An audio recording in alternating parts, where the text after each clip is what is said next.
Stephanie Evelo with the Evelo Team at Keller Realty, and we are so excited today. I think Bob and I were just chatting. I think we've been doing this for a little over 2+ years, giving you the monthly real estate market update. And today I have Bob Warner, our senior partner specialist, with us, and he's our research expert too for the team. So we want to hear what Bob has to say and what he can show us today. So Bob. So tell us what happened in the local market here in May. Yeah, so we'll just get right at it. So as we've said before, our stats always trail like approximately a month behind, right? So this is for the month ending May of 2022. We've kind of been taking this 5-year look back so we can kind of see what the trends have been over these first few slides. So first up is that median sales price for our market. No big surprises here. Month over month, we were up again 5.4%, year over year up 13.9%. So our median sales price for our market now is 284.7. If you look back way to the beginning here where the chart starts in January of 17, we had a median price of 140. So we've now officially doubled what the median home sale price was just 5 short years ago. Next up is that cumulative days on market. So just a little tiny change here, even though the percentage seems significant at 25%. We went from a whopping 4-day median days on market to 5 days on market. We'll kind of track that, right? We're seeing maybe the very first small indications that maybe there's a, I don't want to use the word shift, but a minor shift maybe in the market as interest rates increase, inflation increases. So we'll keep an eye on that one. Next up is that month supply of inventory. Again, keeping in mind that a balanced market is considered anytime about a 4 to 6 month supply of inventory.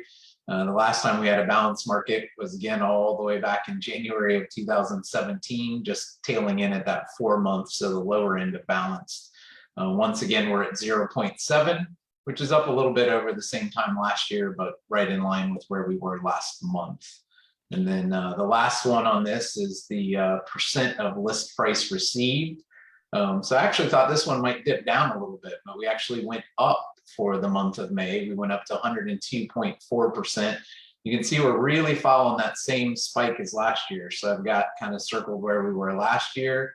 We went on this upward trend, and you can see the same thing right now. And then kind of when summer was over, we kind of started going back down to close to 100%. So that's where we are on those items. Sounds great. Yeah, it's crazy what the market's been doing here lately. And so what does the 0.7 months supply of inventory really look like? Yeah, so what we've taken a look at each month on that front is we kind of looked at these 5 kind of popular northern Indianapolis suburban areas. We happen to do a lot of our business there, certainly not all of it, but it was just one way we could look in more real time each month. So we really started tracking this when we went below 500 active listings across these 5 suburbs. Now, it might be a little different today. We're kind of coming at you on a Monday, where lots of times we come at you on a Wednesday. But this being more in real time, because this is data that was pulled today versus month ending May, we're actually right near 500 again. So 470 active listings. I think when we did this last month, we were under 200. I think the other slightly encouraging thing to see is we still have 27 active listings across these 5 suburbs that are under 250. So those are the largest of the numbers, even though they're still small, that we've seen in some time. Certainly a piece of that is probably because we are doing this on a Monday and some status changes haven't happened from those listings that went live over the weekend, but it'll be interesting to see where that's at come this time next month. Well, and I think that we've been seeing and feeling and sensing that buyers are feeling like they have a little bit more of a chance to find something these days, right? Absolutely. I think there for a while they were just goving up and feeling like, yeah, there just wasn't something out there at all. And that's not true. There are homes, and there's actually going to be more choices and more homes and opportunities for buyers at this point. So yeah, that's exciting to see for some of our buyers that have gotten really tired, in their search and getting beat out with multiple offers, Yeah, should be some new opportunities for them. Yeah, it is going to increase for buyers for sure. And so how are the interest rates? So this is the one that people are probably hearing about every night on the news, right? It's hard to look at any newspaper or newscast or online without hearing something about the federal interest rate, which isn't mortgage interest rates, but there is, some loose connection. So interest rates are certainly up, right? No way to sugarcoat that at all, right? For the week ending last week, the average 30-year fixed rate mortgage was at 5.78%.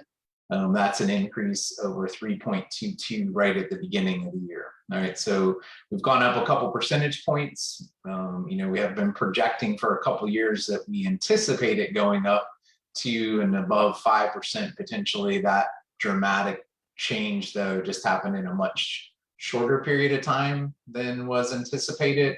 I do want to share though, it's not all bad, right? If we kind of look at it, this next slide, and keep it in relative perspective, over the last 5 decades, there's only been one decade, the 2010s, where the average mortgage interest rate was less than 5%, right? So we are still in perspective in a very good place. And at the end of the day, what are the 3 things we all need, right? We all need shelter, food, and water.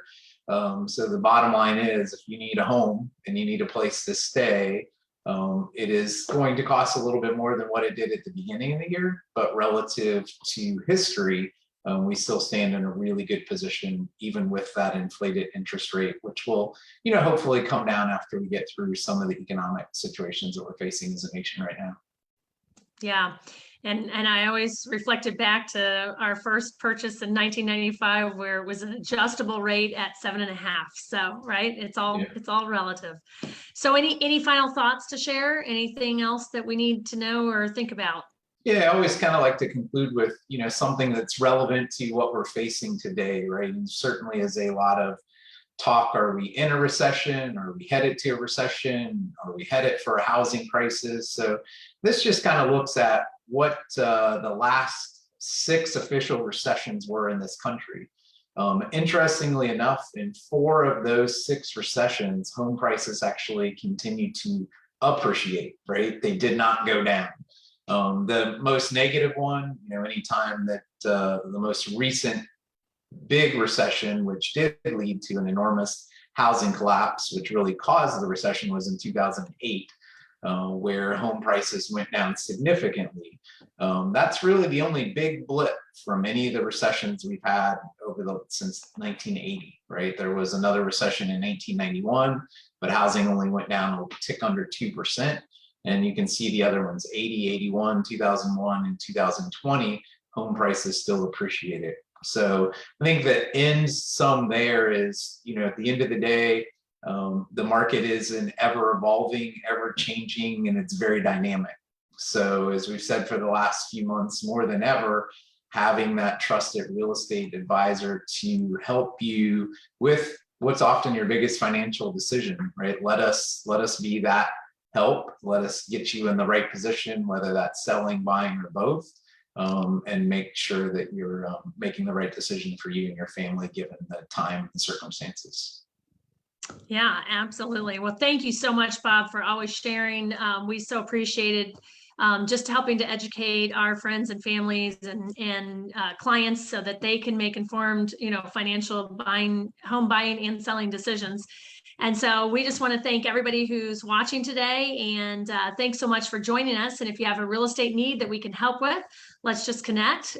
You can contact us at info@eveloteam.com, or you can simply call 317-863-9011. That's our home buyer and seller hotline.